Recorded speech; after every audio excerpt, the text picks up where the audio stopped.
मिनश्शैतानिर्रजीम बिस्मिल्लाहिर्रहमानिर्रहीम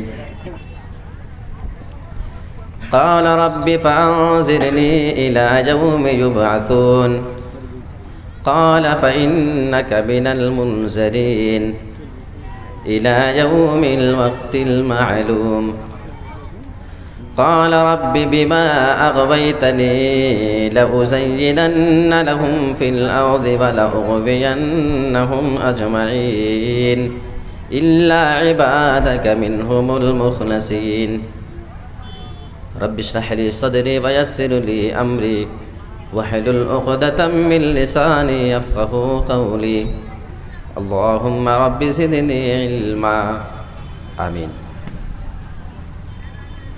स्टेज पर तशरीफ़ फरमा बावक़ार उलमाए किराम, बुज़ुर्गान दीन, नौजवान साथियों, अज़ीज़ बच्चों, पर्दा नशीन, ख़वातीन इस्लाम, प्यारी माओ और बहनों, कल ही से और 2 दिन पहले से ये मौसम की ख़राबी का डर लगा हुआ था, लेकिन अल्लाह का शुक्र है कि इसके आसपास के इलाक़े में बारिश के बावजूद आपका ये इलाक़ा महफूज रहा और अभी थोड़ी देर पहले मुख्तसर बूंदाबांदी भी नज़र आई, लेकिन अल्हम्दुलिल्लाह फ़िलहाल मौसम सही है। लिहाजा मैं बग़ैर किसी तमहीद के आपके सामने कुछ बातें रखने की कोशिश करूँगा। अल्लाह रब्बुल आलमीन से हम दुआ करते हैं कि परवरदिगार आलम जिन भी उलमाए किराम ने क़ुरान और हदीस की रोशनी में बातें रखी हैं, अल्लाह रब्बुल आलमीन हम तमाम लोगों को उस पर अमल करने की पूरी तौफ़ीक़ अता फ़रमाए, आमीन। आज मैं आपके सामने एक बहुत ही अहम मौजू के ऊपर बात करने की कोशिश करूँगा। मैं नौजवान लड़कों और लड़कियों के बारे में कुछ बातें आपके सामने करूँगा कि इनके बिगड़ने की वजह क्या है। अगर किसी भी मुआशरे के नौजवानों को बिगाड़ दिया जाए तो वो मुआशरा धीरे धीरे पस्ती और तनज़्ज़ुली की तरफ चला जाता है, वो मुआशरा फिर तरक्की नहीं कर सकता है। उसके बहुत सारे असबाब हैं,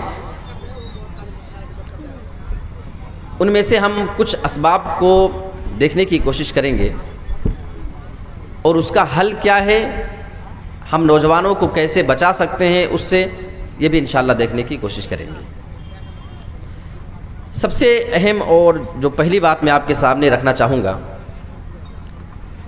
कि इंसान का अपना कीमती वक्त, अपना टाइम ज़ाये और बर्बाद करना, ये वक्त बहुत कीमती है।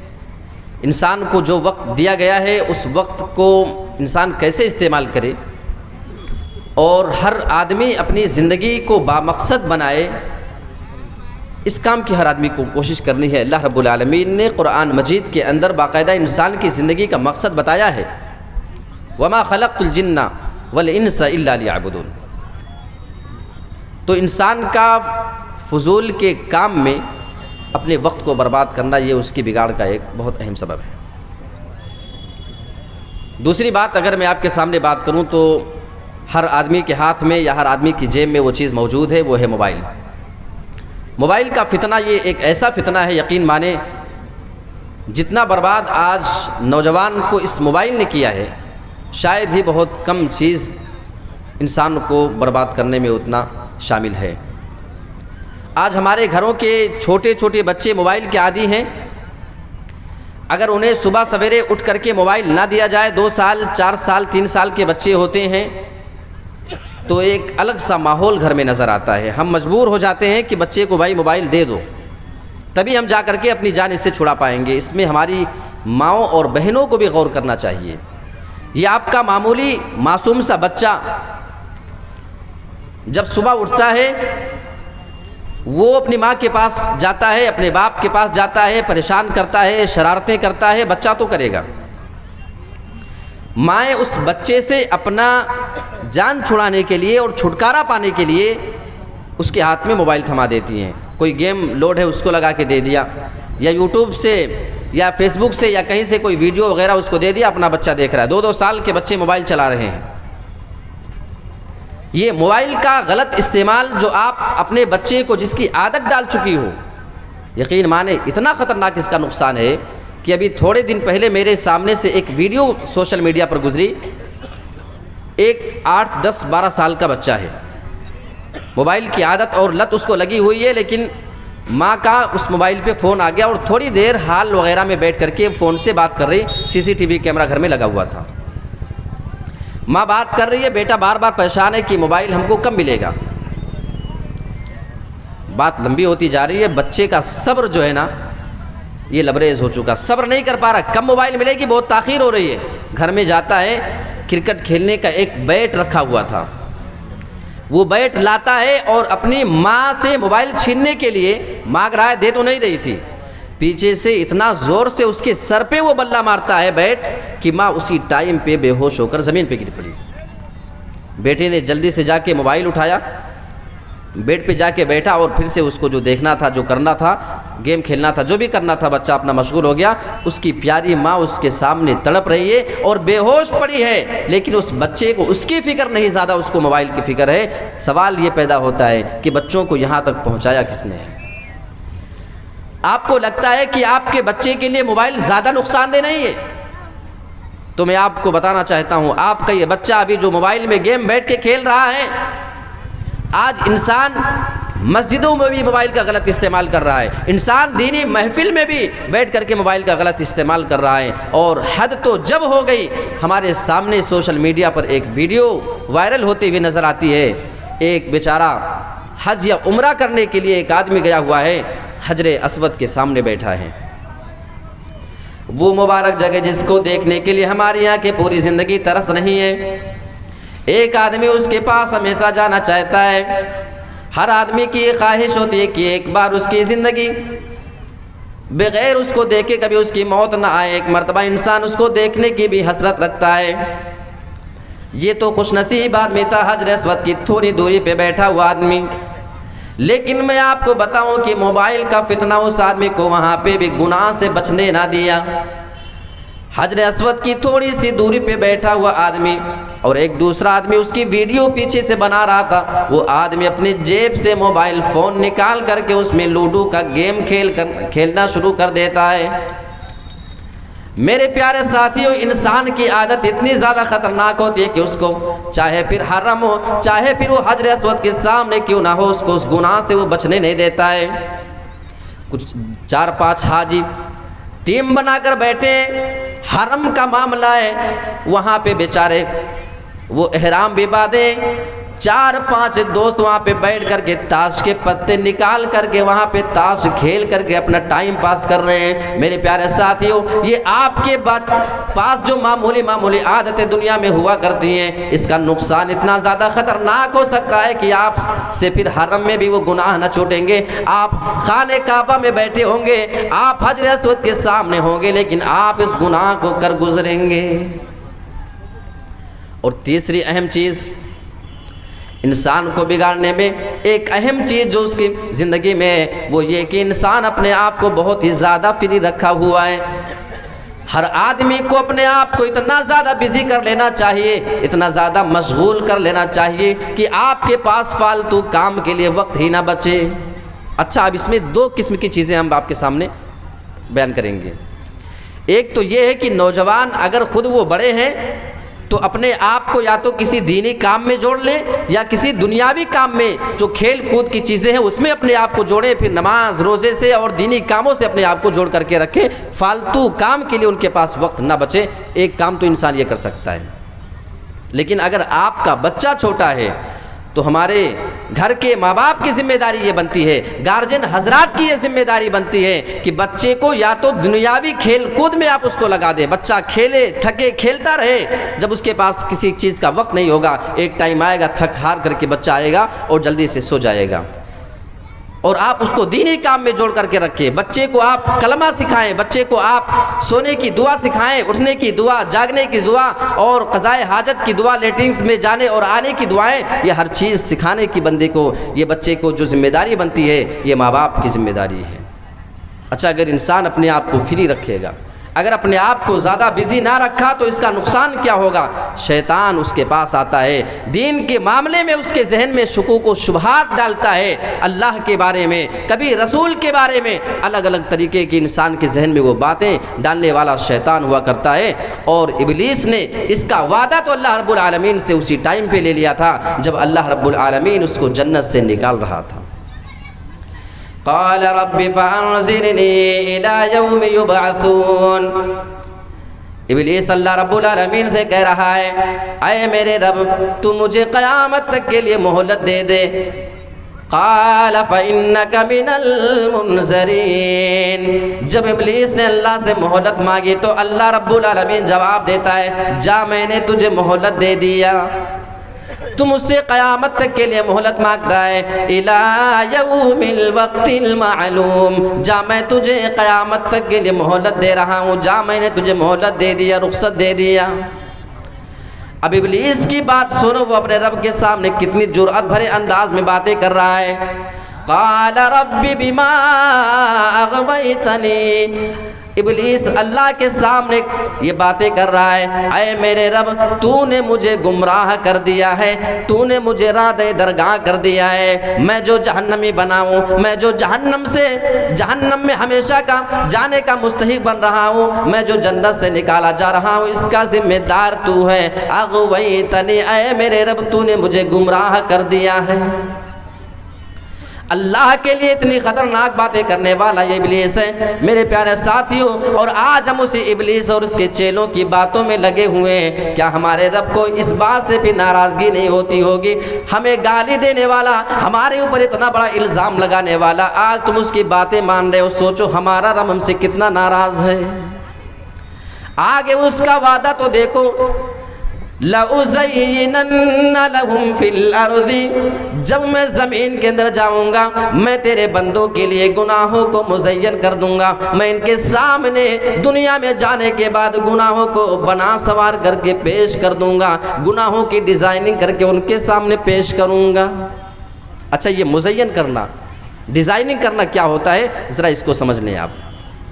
ये आपका माइक है, देखने में ज़्यादा अगर अच्छा ना हो, आप इसको ऊपर से इतना अच्छा कवर चढ़ा दे, इतना खूबसूरत बना दे कि देखने में आपको अच्छा लगने लगे। कभी कोई मामूली किस्म का गिफ्ट शादी वगैरह में देना हो, सैकड़ों लोग गिफ्ट दे रहे, कौन डब्बा खोल के देखने जाएगा कि कौन सा गिफ्ट किसका है। 100 रुपये का सामान लिया, ऊपर से अच्छी खासी पैकिंग कराया, डिज़ाइनिंग करा दिया, ले जा करके दिया, मालूम होता है कि कोई बहुत कीमती चीज़ अंदर होगी। हालांकि ज़्यादा अच्छी चीज़ है नहीं, लेकिन उसकी डिज़ाइनिंग उसको खूबसूरत बनाती है। इब्लीस यही बातें कह रहा है, लउज़य्यिनन्ना, हम जब ज़मीन में जाएंगे अल्लाह तेरे बंदों के लिए गुनाहों को हम मुज़य्यन कर देंगे, इतना बना सवार करके पेश करेंगे कि फिर गुनाह इनको गुनाह नज़र नहीं आएगा। आज मोबाइल में किस किस तरीके से सट्टाबाजी की जाती है, आज ड्रीम 11, माई सर्कल, इन तमाम ऐपों पे किस तरीके से इंसान, अरे जाहिलों की बात तो छोड़ो, उलमा हजरात भी इसमें शामिल है भाई, उलमा भी इसमें जो है सट्टेबाजियाँ कर रहे हैं। मैं बाज़ उलमाए सू की बात कर रहा हूँ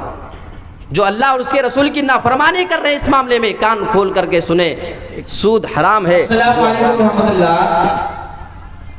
मेरे भाइयों, होटलों में खाना बचा हुआ है, 100 की जगह 80 कर दिया गया है। जिन हज़रात को खाना है वो जाके होटलों में खा सकते हैं। 100 की जगह 80 कर दिया है। तो है तो गुनाह, लेकिन आज हमें गुनाह नज़र नहीं आता है। LIC बीमा कराना और फिक्स अमाउंट जमा करना, उसमें बढ़ोतरी होती रहे, सूद बढ़ता रहे, इस मामले में आज कितने धड़ल्ले के साथ मुसलमान शरीक हो रहे हैं और इसमें शामिल हो रहे हैं, लेकिन इनको कोई हरज महसूस नहीं हो रहा है।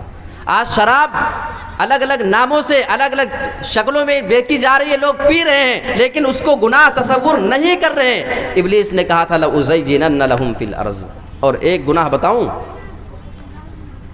हर घर की जवान लड़की है, कभी वो अपने खालाजाद लड़कों के साथ बैठ कर के बाइक पे घूम रही है, कभी मामूजाद, कभी चाचाजाद, कभी फूफीजाद लड़के के साथ बैठ कर के वो अपने उनके साथ बाइकों पे घूम रही है, मार्केटिंग कर रही है। अगर हमारी घर की यही बहन बेटी किसी अजनबी लड़के के साथ चली जाए तो हम उसको बहुत ही हैरानगी की नज़र से देखेंगे।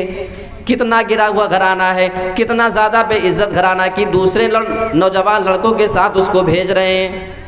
मेरे प्यारे साथियों, कान खोल करके सुने, अगर उस अजनबी लड़के के साथ जाना आपकी बेटी के लिए हराम है, तो उसी तरीके से आपकी लड़की का खालाजाद लड़का, मामूजाद लड़का, ये जितने भी कजिन वाले रिश्ते हैं, फिर इनके साथ उनके बाइकों पे घूमना भी हराम है। उनके साथ जाने की शरीयत हमारी इजाज़त नहीं देता है। लेकिन ये चीज़ आज हमको बुरी लगती है, नहीं लगती है। अच्छा, अपनी बहनों को बिगाड़ने में कभी कभी नौजवान बेचारे किरदार अदा करते हैं। वो कैसे? आपके गांव का कोई लड़का है, वो चला गया मुंबई, दिल्ली, गुजरात, कलकत्ता कमाने के लिए। उसकी बहन को करीबी मार्केट में कहीं जा कर के शॉपिंग करना है। घर पे बाइक है लेकिन लेकर जाने वाला कोई बंदा मौजूद नहीं है। अब होता क्या है, भाई वहाँ से कॉल करेगा अपने नौजवान दोस्त को, उसकी बहन की उम्र का वो लड़का है, उसको कॉल करेगा, घर पे जाओ, बाइक पे बिठाओ, मेरी बहन को शॉपिंग करा के घर पे लेके आओ। ये हालात हम मुसलमान घरानों में देख रहे हैं। लउज़य्यिनन्ना लहुम फिल अर्ज़, जिस लड़की का उसके साथ उठना, उसके सामने आना, उसके सामने बेपर्दा होना हराम था, उसकी बाइक पे आज बिठाने वाले हम खुद हैं। मेरे प्यारे साथियों, वजह यह है कि इब्लीस ने हमारे लिए गुनाहों को मुज़य्यन कर दिया है। वला उग़वियन्नहुम अजमईन, और हम इन तमाम लोगों को गुमराह कर देंगे जब ज़मीन के अंदर जाएंगे। इल्ला इबादका मिनहुमुल मुखलसीन, मगर जो तेरे खालिस बंदे होंगे, जो तेरे प्योर बंदे होंगे, जो तेरे अच्छे बंदे होंगे, उनको मैं गुमराह नहीं कर सकता हूँ। तो ये नंबर तीन चीज़ें मैंने आपके सामने बयान की।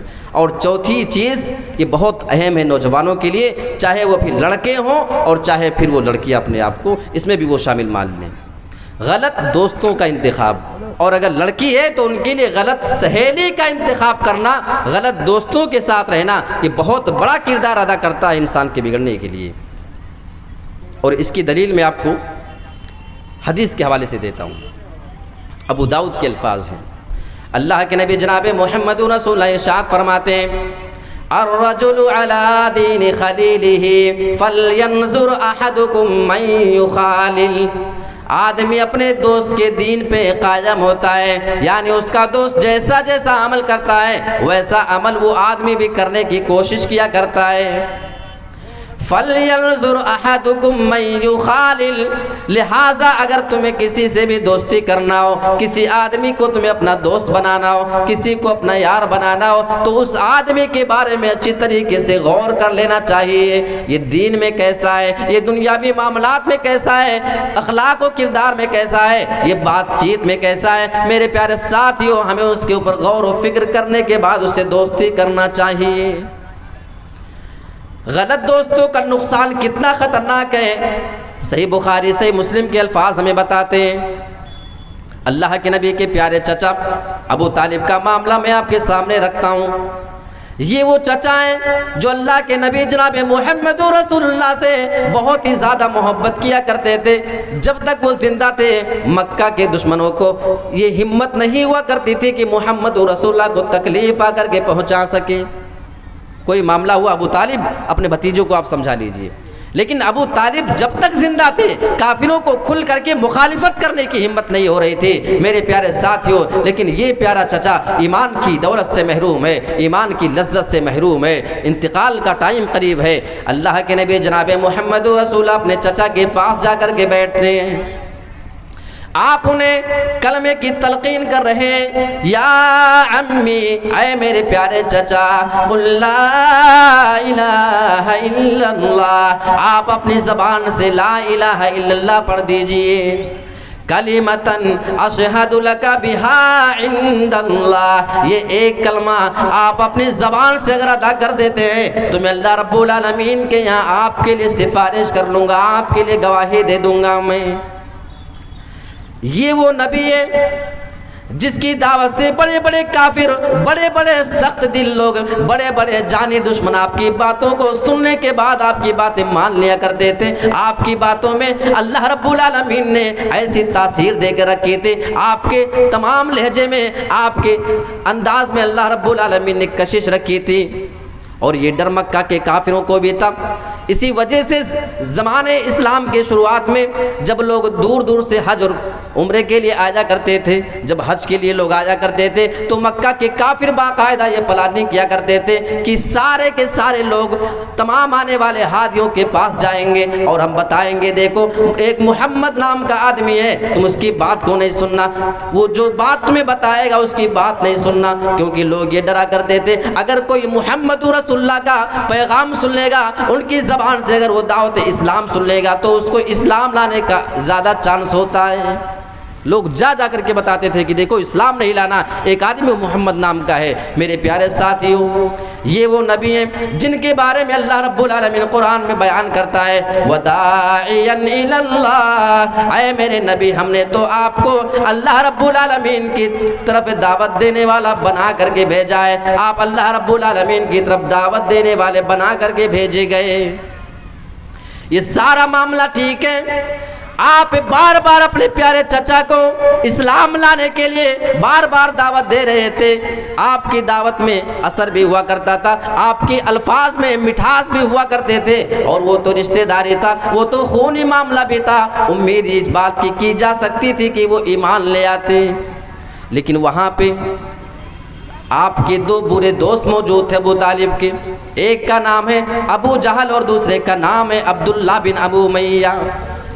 जब अल्लाह के नबी उनको इस्लाम की तबलीग कर रहे थे, उनके दो बुरे दोस्त उनके पास बैठे हैं, बार बार ये गैरत दिलाए जा रहे थे, ऐ अबू तालिब क्या आप अपने भतीजे की कहने की वजह से इस्लाम को कबूल कर लेंगे? क्या आप अपने बाप दादा के दीन को छोड़ने के लिए तैयार हो जाएंगे? मेरे प्यारे साथियों, यहाँ अल्लाह के नबी काफ़ी दर्द भरे अंदाज में उनको इस्लाम की दावत दिए जा रहे थे और दो बुरे दोस्त उनको अपनी जानिब बुला रहे थे। ऐ अबू तालिब खबरदार, तुम इस्लाम नहीं लाना, इस्लाम कबूल नहीं कर लेना, अपने बाप दादा के दीन को ना छोड़ना। मेरे प्यारे साथियों, सही बुखारी मुस्लिम के अल्फाज बताते हैं अल्लाह के नबी जनाब मोहम्मद रसूलुल्लाह की दावत व तबलीग फीकी पड़ जाती है और दो बुरे दोस्तों की बात गालिब आ जाया करती है और इंतकाल के टाइम पे उनकी ज़बान से ये जुमला निकलता है, मैं अपने बाप दादा के दीन पे मरता हूँ, मैं मोहम्मद के दीन को कबूल नहीं करता हूँ। ये मामला है भाई, बुरे दोस्तों का नुकसान इतना ज़्यादा ख़तरनाक हो सकता है। कितनी चीज़ें हो गई? 4। 5वें नंबर पे मौसम थोड़ा सा बिगड़ रहा है, लेकिन शायद बारिश नहीं है, थोड़े से छींटे, आप हजरात भी थोड़ा हौसला रखें, अल्लाह रब्बुल आलमीन भी हमको आजमा रहा है। अब इंशाअल्लाह आपका प्रोग्राम लगभग ख़त्म है, थोड़ी देर आप और साथ दे दें, इंशाअल्लाह कामयाबी के साथ इसको जो हम ख़त्म करें। 5वें चीज़ में बहुत अहम चीज़ में करने जा रहा हूँ, और जितने भी नौजवान हैं वो कान खोल करके आज इस आंकड़े को सुन ले, मैं आपके सामने जो रखना चाहता हूँ। नशा आवर चीज़ों का इस्तेमाल, पान है, गुटखा है, बीड़ी, सिगरेट, तंबाकू, ये तमाम चीज़ें जो इंसान की सेहत के लिए भी नुकसानदेह है और इंसान के पैसे का ज़िया भी है, इंसान के पैसे का भी इसमें इसराफ होता है, किस तरीके से इंसान इसमें अपने पैसे को ज़ाया और बर्बाद करता है। मैं बस कुरान हदीस की रोशनी में नहीं, सिर्फ एक आंकड़ा आपके सामने रखना चाहता हूँ। एक नौजवान अगर नशा आवर चीज़ का इस्तेमाल करता है, पान, सिगरेट, गुटी, तमाम चीज़ें वो मिला करके अगर कम से कम रोज़ाना 50 रुपये का खाए पिए, कम से कम कितने का? 50 रुपया कम से कम। आप इसको हिसाब निकालें ज़रा, एक बार संजीदगी से आप ज़रा गौर करें नौजवानों, आप ये आंकड़ा निकालें कि एक महीने में आप कितने रुपये का खा जाएंगे। जब रोज़ाना सिर्फ 50 रुपया खाते हों तो एक महीने में आप 1500 का खाएंगे, एक महीने में 1500 रुपये का। ऐसे आप खाते जाओ 12 महीने तक, यानी 1 साल तक। अब इसको आप फिर से कैलकुलेट करें और हिसाब करें कि अगर एक महीने में 1500 का खाए हैं तो 12 महीने यानी 1 साल में आप कितने का पान गुटखा खाएंगे, तो आप जोड़ेंगे तो 18,000 बनेगा। जबकि रोज़ाना सिर्फ 50 रुपया है। कितना है भाई? एक दिन में सिर्फ 50 है, लेकिन 1 साल में कितना बना भाई? 18,000।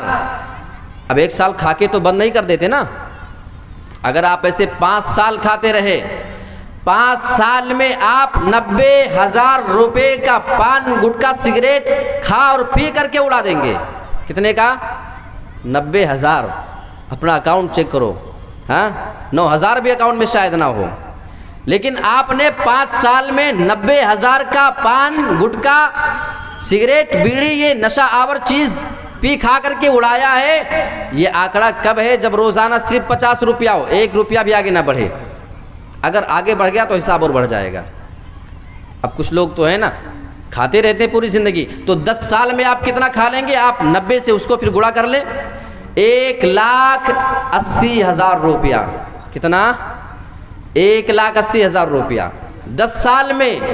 यह आंकड़ा कब है? जब रोज़ाना सिर्फ 50 रुपये का खाते हों। मेरे प्यारे साथियों, ये वो पैसा है जिसको कमाने के लिए अल्लाह की कसम आपने अपने माँ बाप को छोड़ा है। आपके माँ बाप बूढ़े हैं, वो नहीं चाहते कि मेरा लख्ते जिगर मुझसे दूर जाए, लेकिन ये पैसा कमाने के लिए आपने अपने माँ बाप को छोड़ा है। आपने शहरों का रुख किया है, आपने मासूम से बच्चों को छोड़ा है। जब आप शहर चले जाते हैं, आपके बच्चे सोए हैं, उनकी आँख खुलती है, वो अब्बू अब्बू कह करके घर में पुकारते हैं। उस रास्ते को बार बार देखते हैं जिससे आप आया और जाया करते थे। आपको कैसे गवारा होता है कि आप जिन बच्चों को छोड़ करके ये पैसा कमाने जाते हैं, आप अपने इस पैसे को इस तरीके से ज़ाय और बर्बाद कैसे कर सकते हैं? ये वो पैसा है जिसको कमाने के लिए आपने अपने मालिक, अपने जिम्मेदार का, जो जिसके तहत आप काम किया करते हैं, वो आपको गालियां भी दिया हुआ है, वो आपको मारता भी है। कभी आपके हाथ पैर में जख्म आए हैं, कभी आपका सर फूटा है, कभी आप सीढ़ियों से गिरे होंगे, कभी आपकी बॉडी जख्मी हुई होगी। मेरे प्यारे साथियों,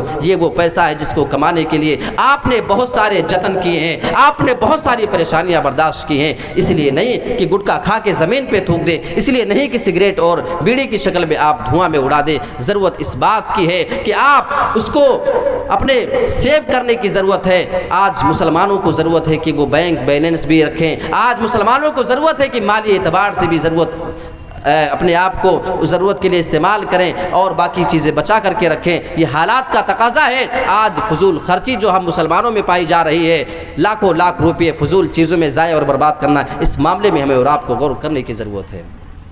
अगर वही पैसा 50 रुपया महीने का, रोज़ाने का नहीं कह रहा हूँ, सिर्फ एक महीने का 50 रुपये के हिसाब से अगर आप साल भर का जोड़ के आप अपने गाँव के मदरसे में दे दे, हर नौजवान ये अगर इरादा कर ले, कितना? एक महीने का 50 रुपया, तो एक साल में कितना हो जाएगा? आप इसको जोड़ लेना।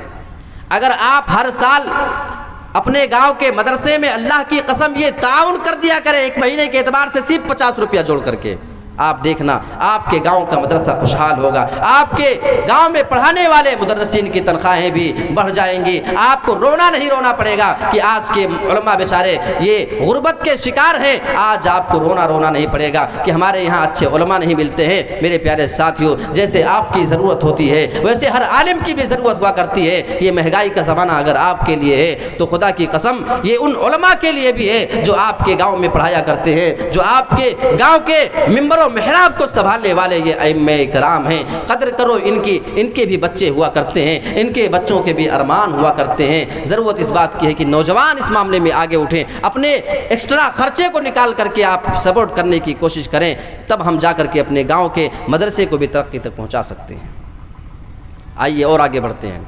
नंबर 6 पे, वक्त पर शादी ना होना। ये बहुत बड़ा मसला आजकल का है। इसमें हमारे नौजवान लड़के भी बिगड़ रहे हैं, लड़कियां भी बिगड़ रही हैं।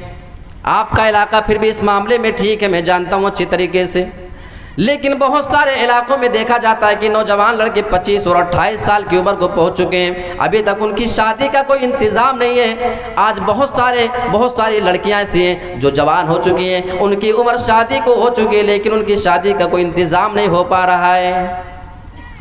आज अगर हम बहुत सारे उलमा की ज़बान से बारहा सुना करते हैं कि निकाह को आसान बनाओ और निकाह के लिए लड़कियों के लिए आसानी पैदा किया करो, बारात को ख़त्म करो, जहेज़ की लानत को ख़त्म करो। मेरे प्यारे साथियों, वहीं पे ज़रूरत पड़ती है आज हम लड़कों के लिए भी निकाह को आसान बनाएं। आज हमें ये लगता है कि जब तक वलीमे में 1-8 लाख रुपये का खर्च ना कर दिया जाए, जब तक महर के तौर पर 2-4 तोले सोने का इंतज़ाम न कर दिया जाए, 20-50 हज़ार रुपये का इंतज़ाम न कर दिया जाए, उस वक्त तक लड़के का निकाह नहीं होने वाला है। ये माहौल आपके यहाँ? कितने तक का आपके यहाँ महर चलता है? भाई ज़्यादा से ज़्यादा आप दे सकते हो, कम से कम भी दे सकते हो, लेकिन शरीयत मजबूर नहीं करती है, ये बात आप याद रखिएगा। एक औरत अल्लाह के नबी जनाब मोहम्मद रसूलुल्लाह के पास आती है। आपके पास आने के बाद कहने लगे, अल्लाह के नबी, मैं अपने आप को आपके लिए हिबा करती हूँ, आप मुझसे शादी कर लीजिए। अल्लाह के नबी ने उसको देखा, आप फरमाते हैं मुझे तुमसे निकाह करने की हाजत नहीं है, मैं तुमसे शादी नहीं कर सकता हूँ। उसी महफिल में एक आदमी मौजूद है, खड़े होते कहने लगे अल्लाह के नबी, अगर आप इनसे निकाह नहीं करना चाहते हैं, आप मेरा निकाह इनसे करा दीजिए। अल्लाह के नबी उस औरत से कहते हैं, मैं तुमसे शादी तो नहीं कर सकता हूँ, ये आदमी तुमसे निकाह करना चाहता है, अगर तुम्हें ये आदमी पसंद हो तो बताओ, तुम्हारा निकाह मैं इससे करा देता हूँ।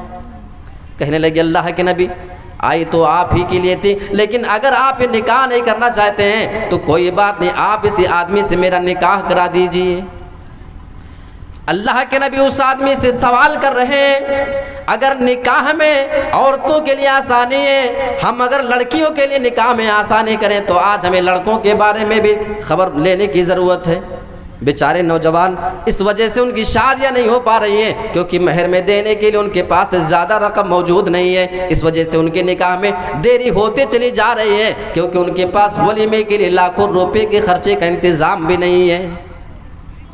अल्लाह के नबी सवाल करते, ऐ नौजवान ये बता, अगर मैं तेरा निकाह इससे करा देता हूँ तो तेरे पास महर में देने के लिए क्या है? कहने लगा अल्लाह के नबी, एक लुंगी मेरे पास मौजूद है, मैं वही इस औरत को दे सकता हूँ, वो भी आधी फाड़ करके दूंगा।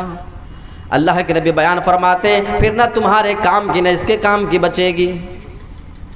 ऐसा करो, अल्लाह के नबी के अल्फाज पे गौर करें, इल्तमिस वलौ खातमम मिनल हदीद, ऐ नौजवान अपने घर पे चले जाओ और वहाँ पे तलाश करके आना, अगर तुम्हें लोहे की एक अंगूठी मिल जाए तुम उसी को ले करके चले आना, मैं उसको महर बना करके निकाह करा देता हूँ। लोहे की अंगूठी कितने रुपये की मिल जाएगी बोलो? आज के ज़माने में 5 रुपये की मिलती है कि नहीं? मालूम हुआ कि 5-10 रुपये के ऊपर भी मेहर बांधी जा सकती है, लेकिन आजकल हमारे जहन में तो इसका तस्वुर भी नहीं हो सकता है। हमें लगता है खाना का टोकन 60 रुपया कर दिया गया है, आप हज़रात जाइए खाना खाइए 60 रुपये में। अगर किसी को पैक भी करवाना है तो पैक भी करा सकते हैं 60 रुपये में।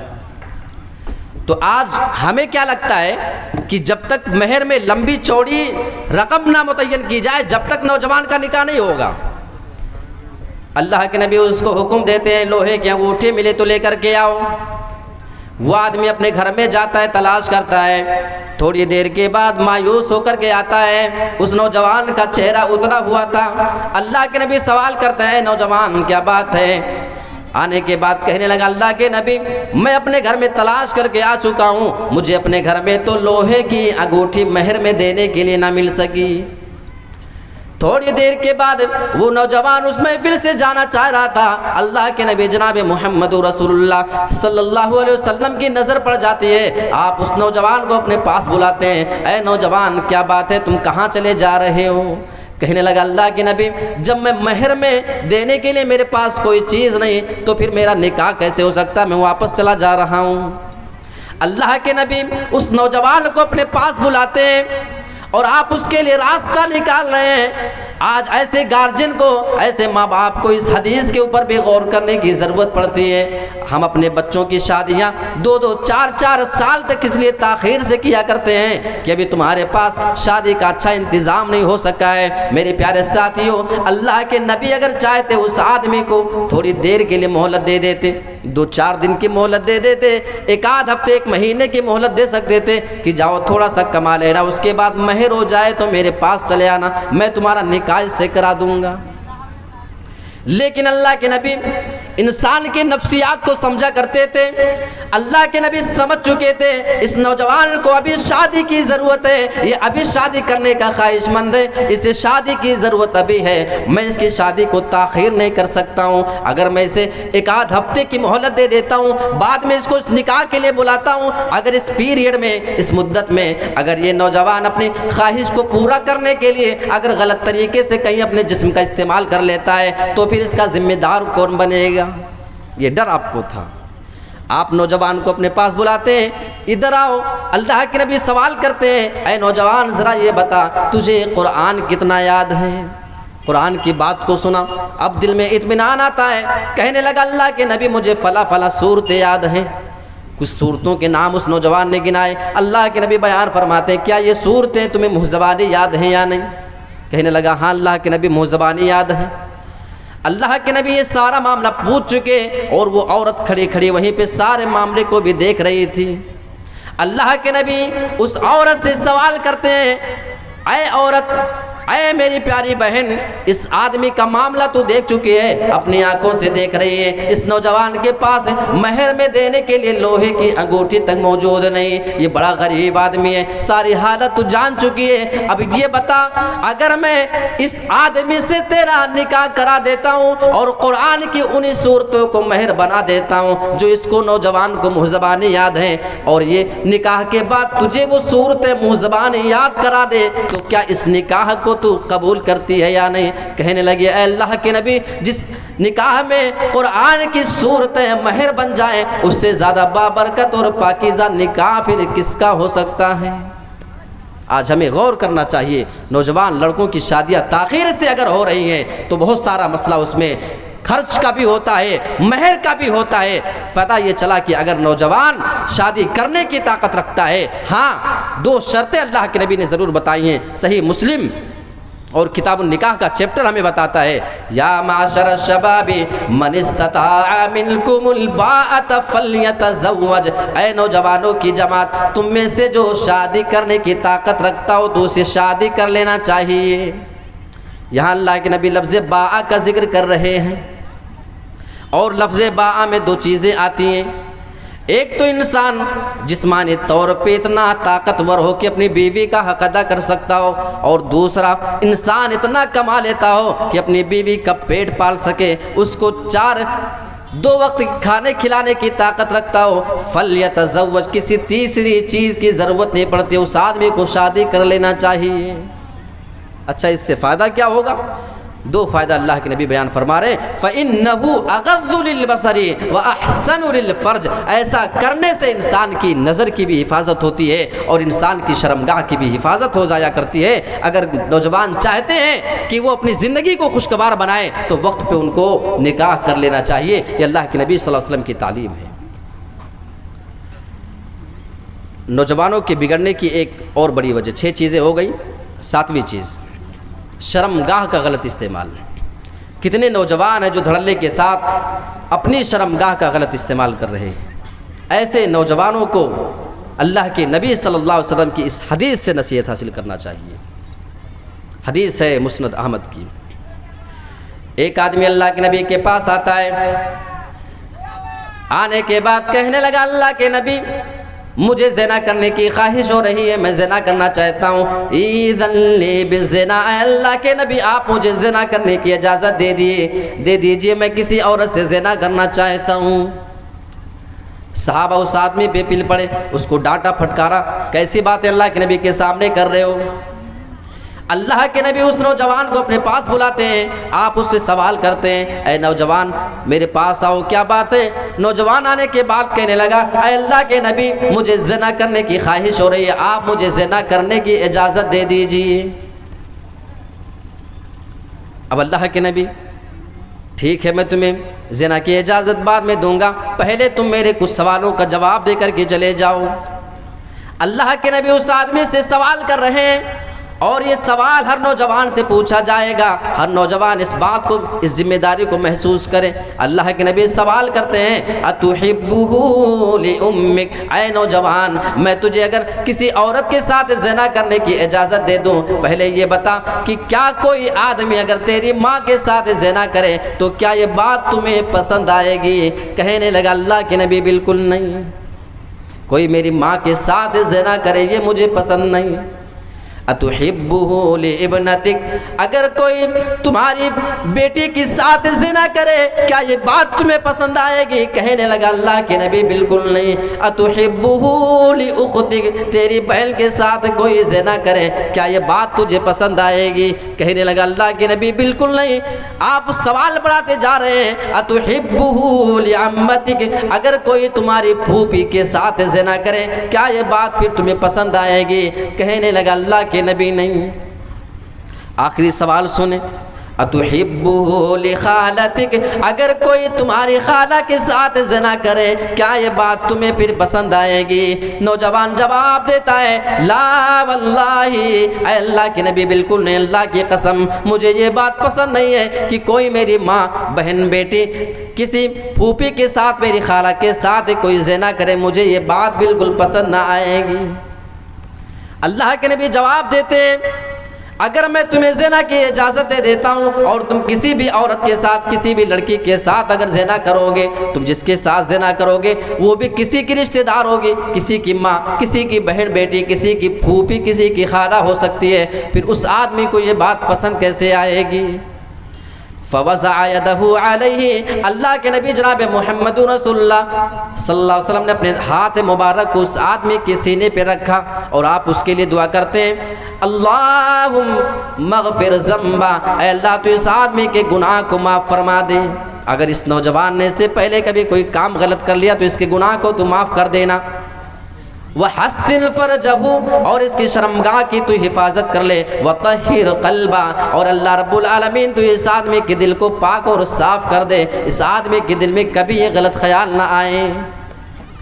हदीस के अल्फाज है कि उसके बाद वो नौजवान दोबारा कभी पलट करके उस काम की तरफ नहीं गया। अब सवाल ये पैदा होता है कि आज का ये नौजवान जो दूसरों के साथ ज़िना कर रहा है, ज़िना ये एक रास्ता है, जिस रास्ते से आप चल कर के जाएंगे ये रास्ता आपके घर पे भी तो आ सकता है। मेरे प्यारे साथियों, आज का नौजवान जवाब देता है, नहीं, हमें अपनी बहन पे भरोसा है, हमें अपनी बेटी पे भरोसा है, वो ऐसा नहीं कर सकती है। सवाल ये पैदा होता है, अगर आपको अपने ऊपर भरोसा नहीं, अगर आप अपने आप को इससे बचा नहीं सकते हो तो आप फिर अपनी बहन बेटी के बारे में ये गारंटी कैसे दे सकते हो? पहले अपने आप को बचाओ, उसके बाद अपने घर की इज़्ज़त के बारे में आपको भी फ़िक्र करने का हक़ हासिल है। मेरे प्यारे साथियों, आज नौजवानों को गौर करना चाहिए किस तरीके से लोगों की इज़्ज़तें लोग नीलाम कर रहे हैं। अपने घर की इज़्ज़त की बात आती है तो हमें अपनी इज़्ज़त बहुत प्यारी लगती है, लेकिन गैर की इज़्ज़त से खेलना हमारे लिए बहुत आसान लगता है।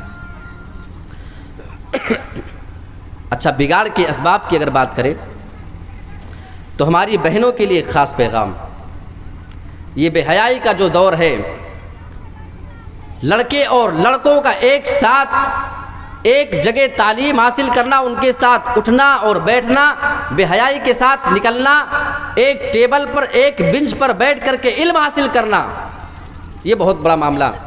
आपके यहाँ का मामला तो मैं नहीं जानता हूँ। एक मरतबा मुझे बंगाल में मालदा में एक निकाह में शिरकत करने का मौका मिला और निकाह के बाद ये हुआ कि खाना खा के जाना है, तो ऐसे इंतज़ाम था, वो टेंट वगैरह लगा हुआ था, तो हमें लगा कि खाने का इंतज़ाम कुछ अलग से होगा कहीं पे मर्दों का। तो जब नज़दीक गए तो मालूम हुआ कि एक ही साथ औरतें भी अंदर घुस रही हैं और मर्द भी घुस रहे हैं। बहरहाल हमको दूर ले जाके कहीं बिठाए, वहाँ अंदर नहीं ले गए, लेकिन वहीं एक ही बेंच एक टेबल पे कुछ जगह औरतें बैठी हैं और कुछ जगह मर्द हजरात बैठे हुए हैं। हम शहरों के बारे में तो बहुत बातें करते हैं कि वो एक्स्ट्रा मॉडर्न ज़माना है, वहाँ पे बिगड़े हुए लोग हैं, वहाँ पे हयाई है, बेपर्दगी है, लेकिन हकीकत ये है कि सूरत हाल अगर हम मैदानी सतह पे देखें तो हमारे गांव, हमारे देहात भी इससे महफूज नहीं है। मेरे प्यारे साथियों, हमारी माँ और बहनों को भी इसमें गौर करना चाहिए। अल्लाह के नबी की वो हदीस हमें याद आती है, अय्युमा इम्राअतिन इज़ा इस्तअतरत फमर्रत बिल मजलिस फ़हिय कज़ा व कज़ा, अगर कोई औरत किसी भी चीज़ का इस्तेमाल कर ले और उससे अगर उस औरत को खुशबू हासिल हो जाए, कोई इत्र ना लगाए, परफ्यूम ना लगाए, बल्कि अगर कोई ऐसी चीज़ का इस्तेमाल कर लेती है जिससे उसको खुशबू हासिल हो जाए, फमर्रत बिल मजलिस, अगर वो ऐसा करने के बाद मर्दों की महफिल से गुजर जाए, सिर्फ निकल जाए, मर्दों की महफिल से गुजर जाए, उनको देखे नहीं, बात ना करे, उनकी मजलिसों में बैठे नहीं, फ़हिय कज़ा व कज़ा, तो वो औरत फिर ऐसी है, वो औरत ऐसी है, यानी ज़ानियतन, यानी वो औरत फिर जानिया है। अल्लाह के नबी की नज़र में वो औरत फिर बदचलन है, बद किरदार है, वो औरत फिर जानिया है। मेरे प्यारे साथियों, आप जरा तसव्वुर करें, आज हमारी माँ बहन बेटियों का मामला देखे किस तरीके से आज समाज में बिगाड़ पैदा हो रहा है। बहुत सारी औरतों ने महाराष्ट्र के अंदर, कई सालों पहले की बात है, सैकड़ों लड़कियों ने अदालत में याचिका दायर कर दिया था। हम लड़कियों की बगावत पे ज़रा गौर करें, हम इसके खुद जिम्मेदार हैं। कॉलेज में, यूनिवर्सिटी में और अपनी बहन बेटियों को एक्स्ट्रा मॉडर्न ज़माने की पैरवी करते हुए एक ही बेंच पे लड़के के साथ बैठने के लिए हम मजबूर करने वाले। मेरे प्यारे साथियों, सैकड़ों लड़कियों की जानिब से अदालत में ये याचिका दायर की जाती है, अपील की जाती है, हम फला बिनते फला, पूरे नाम और एड्रेस के साथ, गली नंबर, मकान नंबर, मोहल्ला नंबर, अपना नाम और बाप का नाम भी। हम फला फला गैर मुस्लिम लड़कों से मोहब्बत करती हैं और उनके साथ हम शादी करना चाहती हैं, लेकिन हमारे घर वाले ये शादी होने नहीं देना चाहते हैं। मेरे प्यारे साथियों, ये याचिका दायर की जाती है कि अदालत इस मामले में हमारी रहनुमाई करे, हमारी मदद करे। आज हमारी नौजवान लड़कियों की बगावत का आलम ये हो चुका है। सवाल ये पैदा होता है कि इसका जिम्मेदार कौन है। मेरे प्यारे साथियों, जाहिर सी बात है कि इसके जिम्मेदार वो बाप है, वो माएँ हैं जो अपनी मासूम सी बच्चियों को ले जा करके कॉलेज का रास्ता दिखा रही हैं। कॉलेज में ले जा करके उनको मालूम है कि एक लड़का वहाँ पे बैठेगा, बगल में हमारी बच्ची को भी बैठ के तालीम हासिल करना है। मेरे प्यारे साथियों, हम तालीम के मुखालिफ तो नहीं, लेकिन ऐसी तालीम के ज़रूर मुखालिफ हैं जिससे हमारी नौजवान लड़कियों का भविष्य ख़राब होता हो, जिससे उनकी आने वाली ज़िंदगी ख़राब होती हो और उनके लिए फिर इर्तिदाद का रास्ता भी मुतय्यन हो जाता हो। बहुत सारी हमारी नौजवान लड़कियों को देखा जाता है, उनकी शादी ताख़ीर से होती है। शादी में ताख़ीर किसी अपने बॉयफ्रेंड का इंतखाब कर लिया जाता है और बाकायदा ऐसी कमेटियाँ हैं, ऐसी संगठन बनाई जाती हैं जो नौजवान लड़कों को पालते हैं। अभी महाराष्ट्र में एक दिल दहला देने वाला वाक़या पेश आया।